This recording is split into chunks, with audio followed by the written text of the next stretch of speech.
మనకు మేలు జరుగుద్ది అనే నమ్మకంతో దేశ చరిత్రలో ఎవరూ చేసుకోలేని విధంగా అర్ధ శిరోమండలం ఒక మీసం తీసేసి 15 నెలలు 9 జిల్లాల్లో ఈ యొక్క దుర్మార్గుడికి పనిచేసి అతన్ని గెలిపించడంలో పాత్ర కూడా చిరు పాత్ర అయినా పోషించామని. బాబాయ్ నిన్న జగన్మోహన్ ప్రెస్ మీట్ పెట్టి మాట్లాడుతూ అసలు చంద్రబాబు విజనరీ లీడర్ అన్నాడు, ఏ రోజన్నా డెవలప్మెంట్ చేసాడా? అసలు నేను చేసిన అభివృద్ధి చంద్రబాబు తన పేరు చెప్పుకుని గొప్పలు చెప్పుకుంటున్నాడు అని చెప్పి జగన్మోహన్ రెడ్డి గారు మాట్లాడుతున్నారు. ప్రతి విషయంలో క్రెడిట్ చోరీ చేస్తున్నాడు చంద్రబాబు. అసలు ఊసరవారిలాగా తయారైపోయాడు చంద్రబాబు. అసలు ఊసరవాళ్ళు ఎలా రంగులు మారుస్తావు, చంద్రబాబు కూడా ఈ రోజున అలాగే రంగులు మారుస్తున్నాడు. అసలు ఊసరవాళ్ళు కూడా చంద్రబాబు చూసి సిగ్గుపడుతుంది అని చెప్పి కూడా మాట్లాడుతున్నారు జగన్మోహన్ రెడ్డి గారు. ఏం చెప్తారు మీరు? జగన్మోహన్ రెడ్డి గారి ఆయన పరిపాలన 5 సంవత్సరాలు ఎలా ఉందో అనేది ప్రజలు ఆల్రెడీ తీర్పు ఇచ్చేశారు. 2024లో పిచ్చి కుక్కను కొడతారు చూసారా, పిచ్చి కుక్కని గజ్జి కుక్కని కొడతారే అట్లా కొట్టేశారు, అయిపోయింది. కొట్టేసి ఏం చేశారు, సముద్రంలో ఒక 10,000 కిలోమీటర్ల లోతులో బిన్ లాడెన్ని అమెరికా వాళ్ళు ఏ రకంగా అయితే సముద్రంలో పడేశారు శవాన్ని, ఆ రకంగా ఈ ఆంధ్ర ప్రజలు ఏం చేశారంటే సముద్రంలో పడేయటమే కాకుండా పాతి పెట్టారు సముద్రంలో. ఇక వాటి లేచేది లేదు, బయటకు వచ్చేది లేదు. అంత ఘోరంగా ఎందుకు ఓడించారు? ఆయన పరిపాలన బాగా ఉంటే ఆయన అంత ఘోరంగా ప్రజలు ఓడించారు కదా.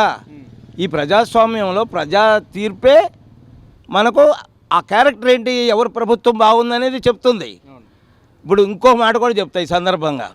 జగన్మోహన్ రెడ్డి గారితో నాకు ఆ పార్టీకి నేను 2019లో పనిచేశాను.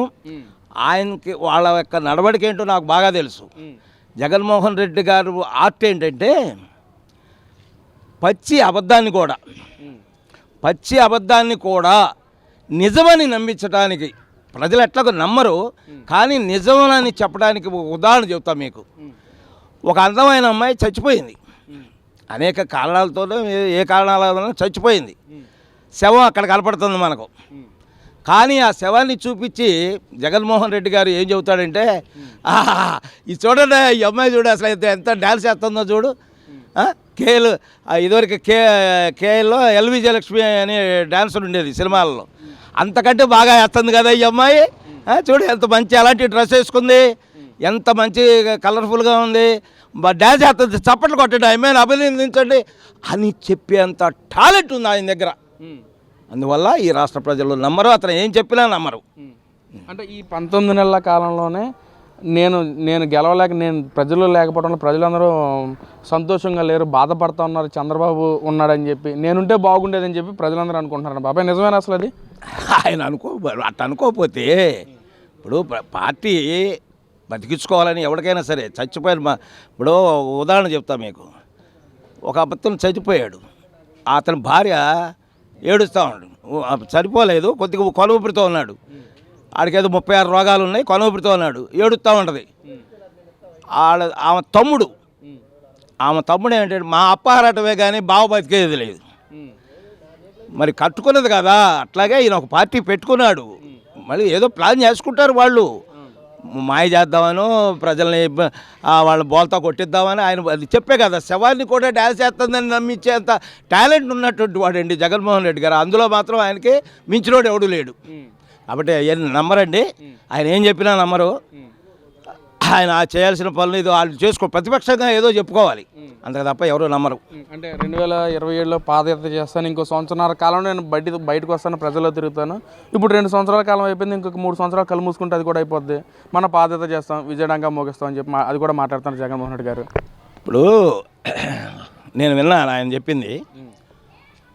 ఈ ప్రభుత్వం వచ్చి 2 సంవత్సరాలు పూర్తి అవ్వాల, కూటమి ప్రభుత్వం విజయం సాధించి ఇంకా 2 సంవత్సరాలు కూడా పూర్తి అవ్వాలి.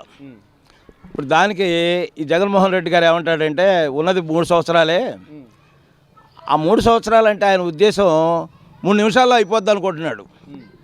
సినిమాల్లో చూస్తూ ఉంటాం, రాముడు పుట్టాడు, రావణాసురుడు చచ్చాడు అని ఊరికే ఒక 5 నిమిషాల్లోనే ఎంత కథ అంతా చూపిస్తారు. అట్లాగే ఈయన మాటలు ఎలా ఉన్నాయంటే, 3 సంవత్సరాలు ఊరికినే అయిపోతాయి, ఒక 15 నెలలు నేను ప్రజల దగ్గరకు బస్సు యాత్రలో లేదంటే ఏదో మీటింగ్లో పెడతాను, ఆ తర్వాత ఇంకో 1.5 సంవత్సరాల ప్రజల్లో ఉంటాను, పాదయాత్ర చేస్తాను, అట్టా పాదయాత్ర చేసే కదరా మా కొంప ముంచింది నువ్వు ఆ పాదయాత్ర రాజశేఖర కొడుకుగా ఆయన కొద్దిగా మంచి పనులు చేసి ఉన్నాడు కాబట్టి ఆ పాదయాత్ర చేసే మమ్మల్ని బోల్తా కొట్టించావు కదా. మళ్ళీ నువ్వు పాదయాత్ర కాదు, తల్లకిందులుగా తపస్సు చేసినా, ఒంటికాలు మీద తపస్సు చేసినా నిన్ను ఈ రాష్ట్ర ప్రజలు నమ్మరు. నీ టైం అయిపోయింది జగన్మోహన్ రెడ్డి గారు. అంటే బాబాయ్ అదేవిధంగా విజయసాయి రెడ్డి గారు మాట్లాడుతూ జగన్మోహన్ రెడ్డి ఎన్ని పాదయాత్రలు చేసినా ఎన్డీఏ కూటమి కలిసి ఉన్నంత వరకు అసలు జగన్మోహన్ రెడ్డి కానీ ఇంకో జగన్ వచ్చినా సరే అసలు ఈ పార్టీని విడదీయలేరు, వైసీపీ పార్టీ అసలు గెలవదు అని చెప్పి కూడా ఆయన మాట్లాడుతున్నారు. మరో పక్కనేమో జగన్మోహన్ రెడ్డి గారు నేనే గెలుస్తా అని చెప్పి ఆయన మాట్లాడుతున్నారు. ఏంటి అసలు విజయసాయి రెడ్డి గారి మాటలని జగన్ గారి మాటలని అసలు ఎలా చూడొచ్చు అంటారు? జగన్ గారి మాటలకు ఇంకో ఉదాహరణ చెప్తా. కొంగర మల్లయ్య అని ఇక్కడ జగ్గేపేట దగ్గర ఒక గట్టు ఉంది. ఆ రోజుల్లో ఆ గట్టు మీద ఒకడేం చేశాడంటే నడుము లోతు గుట్ట తీసుకొని ఆ గుట్టలో కూర్చొని చేతి బాగా బుర్ర మీసాలు ఉంటాయి నాకులాగా, చేతిలో కత్తి పట్టుకొని అడవి మార్గంగా జనం వెళ్తా, నేను లేస్తే మనిషిది కాదు, మీ దగ్గర ఉన్నాయన్నీ బంగారం ఏమాయ్, నీ మెడలో ఉన్న బంగారం అన్నీ తీయండి, మీ ఉంగరాలు బొంగరాలు మొత్తం తీయండి, నేను లేస్తే మనిషిని కాదు అని అంటూ ఉంటాడు. భయపడిపోయి అందరూ అక్కడ ఇచ్చేసేసి అక్కడ మరి ప్రాణం తీసుకోలేరుగా, భయపడ్డ వాళ్ళందరూ ఆ బంగారం అక్కడ డబ్బు అక్కడ పెట్టేసి పారిపోతారు, వెళ్ళిపోతూ ఉంటారు. అక్కడ ఒకడు నీలాంటి ఒక ధైర్యవంతుడు ఏం చేశాడంటే, ఏం చెబుతావు రా రా దగ్గరకు పోయారు. దగ్గరకు పోయి ఆ కత్తులు చేయబట్టుకు లేపితే అడిగి 2 కాళ్ళు లేవు. అంటే ఆకారం బాగానే ఉంది నాకులాగా, ఇప్పుడు నాకు ఒక కాలు లేదు, మరి ఆకారం మాత్రం బాగానే ఉందిగా సుభాష్ చంద్రబోస్ లాగా. ఏంటి అట్లాగే 2 కాళ్ళు లేనివాడు కత్తి పట్టుకుంటున్నట్టు ఎట్లుంటుందో ఈ జగన్మోహన్ రెడ్డి గారి మాటలు అట్లా ఉంటాయి. అయ్యో పిచ్చోడు మాటలు పట్టించుకోమాకడాయా.